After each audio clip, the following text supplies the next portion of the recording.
Hello and welcome to the Queen Elizabeth Gateshead podcast. Today we have Debra Spraggan. Debra is one of our managers from the South Tyneside and Sunderland Macmillan office, and she's here to tell us a bit about the services that's available in your local Macmillan office.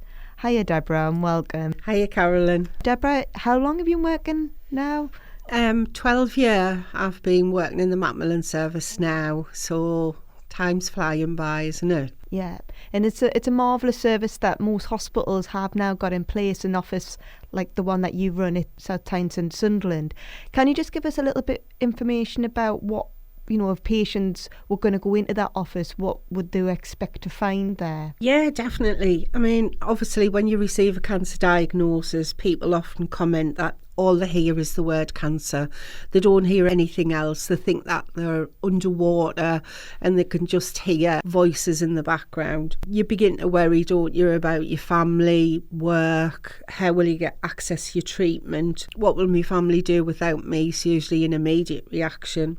I should have had some life insurance. You try to focus, really, what we should be focusing on is the treatment, the support that's available to cancer patients. And now most hospitals have access to a Macmillan centre. If they don't have access to a Macmillan centre, there's Maggie centres about now. There's Cancer Connections in South Tyneside. And we have the amazing FACT at Gateshead. Yeah, you've got FACT at Gateshead. So there's a lot of support mechanisms right across the North East now, which should be considered really as a support. I suppose a lot of patients, I think one of the things that comes out of a cancer diagnosis is this feeling of isolation, and they don't want to burden family members with worries about finance and what's going to happen with that, how do they cope with that. Sometimes the last person in the world is that they want to talk about the cancer diagnosis is the people that they're closest to. And I think that's the marvellous thing about these Macmillan offices, the amount that's available to patients that's there on offer. And I think that the lovely thing about the office that you've got at South Tyneside and Sunderland is that it's, it's really open. You'll always get a warm welcome whenever I've gone in there and that. So, and it's manned by a lot of volunteers as well as yourself. We have normally, except in COVID situation, we have about 96 man hours of volunteers a week, and that's to cover the Macmillan Centre and also to help in the Phoenix unit. In South Tyneside Centre, we've just recently opened there during COVID, so we've got limited numbers of volunteers, but we have an excellent support mechanism. I think from our point of view, in relation to people coming in, one of the comments patients often say is, do you know what? I've never been able to speak to my family about this, and I've just sat here and poured my whole heart out to you. And I think that's because we're not involved, we're not part of the family. We'll get some weird and wonderful conversations that you just think these people really need some support and they don't know what they're entitled to. So it is really scary. Yeah, and really I think scary. It's just, you do feel vulnerable, and I think it's that making that connection with patients is so important. And I think sometimes I come across as that, patients think they're the only ones that are thinking that, or, are they weird to have that concern? But I don't think there's any concern or anxiety that I haven't heard before in hundreds of patients when they're going through something like this. I think getting to know those patients and those concerns is always something they're available to help. Would you say that? I think from our perspective, we often say to people, no questions are silly questions, because we'll have bound to have heard it before, and if we haven't, then you're unique, but we will find the answer for you. And I think people have to bear that in mind. I mean, we're seeing Sunderland roughly between 400 and 500 patients a month now. So there's a lot of patients. I mean, due to COVID, it's a little bit different. There's a lot done over the telephone. And Deborah, do you find that it's not just patients that would come in as well? Do you find that maybe the wife or a husband of someone that's been diagnosed with cancer often feels sometimes just as abandoned and just as invulnerable? Do you experience them coming in as well? You have a lot of carers needing support, and it tends to be usually the wife of a husband. So if the husband's been diagnosed, the wife tends to come in first. She gathers all the information, gets all the background, and then she'll invite her husband along. And I think that that's just the way it works. I mean, in the past, it always used to be a 50-50 split.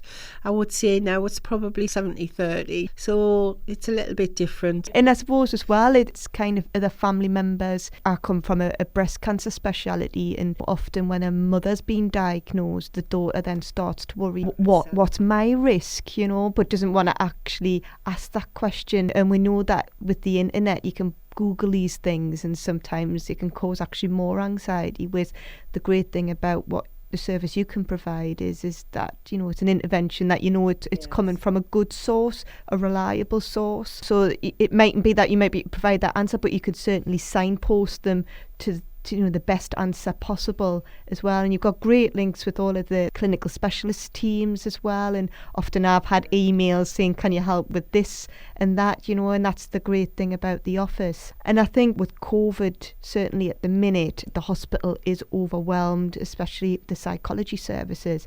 And I know that you can offer a really good counselling service as well. Yeah, we've got counselling services for our patients, and we have it also in South Tyneside. So we're using 2 different support mechanisms, but it's well received. During COVID, there's a lot of it having to be done over the telephone, which some people really, really like because they can't see the individual, but other people are a little bit more not happy about it. So we've gave them the opportunity to be face-to-face at counselling in the future, and just to have some interim in relation to over the telephone at the moment. And just sometimes with counselling, it's not the whole, sit down and tell us all your woes. Sometimes it's actually really good advice about managing that anxiety and giving somebody the skills to do that as well, which I suppose is easy to do over the phone, isn't it? It is easier to do over the phone, but there's a lot of CBT now that we can support patients with in relation to doing some planning themselves, utilising coping mechanisms and things like that. So I think there's a wide variation of service support out there, and patients just have to walk through the door to access that. One of the things is as well is the resources that Macmillan provide is amazing. There's nothing, I don't think I could come up with a subject around any form of cancer that Macmillan haven't devised some sort of information leaflet or something like that along the line. And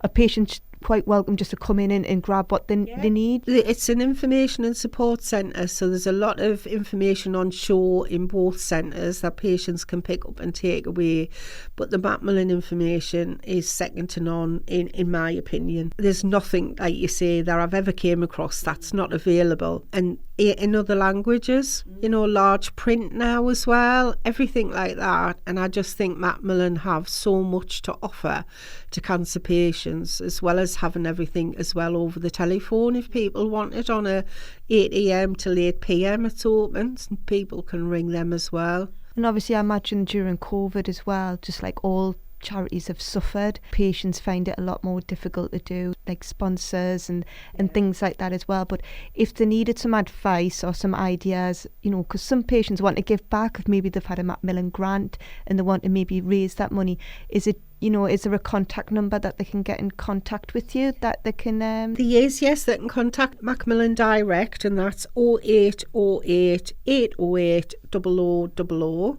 and they can ring them between 8 a.m. and 8 p.m, and that's 7 days a week. So they can talk to them about fundraising activities, that can actually talk to them about one-to-one support, because obviously they may get home on a night time and think, I wished I'd asked that question, I wished I'd asked this, and then at least they can ring a nurse specialist and speak to someone and ask the questions that's keeping them awake, really. There's a great place to kind of just even signpost them to the best place to get that information. Like I say, the internet is one thing, but sometimes I always say it's like a rabbit hole of information, and too much, sometimes just too much. Yeah. But it's a great service, it's an excellent service, and like I say, Debra is more than happy for you to ring if there's any problems. And like I say, just give that telephone number one more time, Debra. The telephone number for the Macmillan helpline is 0808 808 0000. The centre telephone number is 0191 5410 122. So Debra, if a patient walks into the Macmillan Centre, Cancer Connections or Maggie's, or even somewhere like FACT as well, what are the supports that they would expect to find? I think most of the centres now supply a lot of support and information. So just to cover a couple of them, we do benefits advice, legal support, will writing, help completing application forms for all benefits. Macmillan grants, the information and support books, bandanas, counselling, complementary therapies. So we get very often patients who'll come in and go, oh, I won't be entitled to anything. I've got a little bit in the way of savings. And once you get talking to them, particularly the elderly, they're very much, I never get anything, I'll not be entitled, and they get a little bit panicked. And one lady who we've recently supported, we actually got our full rate attendance allowance that gave her £90 a week.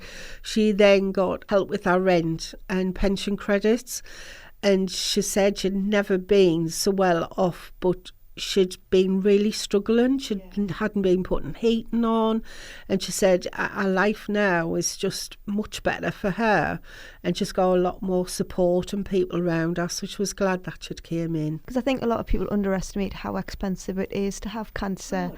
When you think of the transport, the park and the extra heating and things like that. Is it still true that a lot of some of the big companies work alongside with Macmillan? They do. I mean, Empower was the biggest one that we used to work quite closely with, and I think that contract has recently just ended. But what we find is a lot of companies now, even if we just ring them up on behalf of the patient and we explain that they have cancer, they're really struggling, they tend to put some sort of payment plan in place or agree that they'll maybe pay £50 a month for the next 2 years, and then they'll re-review. So patients will think that's an excellent support for them. They know how much they have to allocate to monies to spend, but then they know they've got that 2 year with a guaranteed cover and some heating on, because it's just so scary, Carolyn, as you know. Again, I know, Deborah, we've worked together in the past, and often employees are very sympathetic when somebody's going through this, but there's some employees that aren't as sympathetic, and I know you've done some incredible work with helping patients, maybe writing support letters and things like that as well. What would you be advice, if somebody was struggling with an employee? I think if they are struggling with the employee, and we have the support of Legal Care in Sunderland and South Tyneside, they can get help from them as well. So we have done support and letters in relation to employees not being as supportive as they could be. And I think a lot of people now with cancer, it's 1 in 2 people. Is it becoming a regular occurrence that people do this? But I think from my perspective, HR teams within businesses should be looking at a support plan for people with life-limiting illnesses. And I think there should be a plan right across the board to support people with cancer. That's great. And just to remind that we do have another podcast relating to some of the financial help that Macmillan can give, if you can find that in the information hub. But thank you so much, Deborah, for coming today. Is it possible you could just remind people of the contact number? Yes, certainly. The Macmillan helpline is 0808 808 0000, and that's open 8 a.m. to 8 p.m. 7 days a week. The Macmillan Centre at Sunderland is 0191 5410 122, and again that'll be helping patients Monday to Friday. That's great. Thank you so much, Deborah. Thank you for coming today. That's great insight. Thank you. Thank you for having us.